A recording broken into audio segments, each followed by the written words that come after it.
Hi, we're going to do a repair video on this lawnmower. I'm going to show you.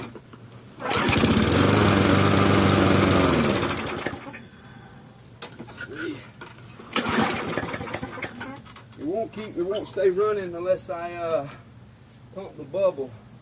So I figured this is how you fix it. If it don't run when you hit the bubble and it keeps running, you let off from the bubble, it dies. What you do is you get around this side of the lawnmower, and then you take it. This is what you do now. You do this. All right, now we'll see if it fixed it. It's very technical. You got to be sure to get your technique right. But we'll see if it fixed it. Let's pump the bubble.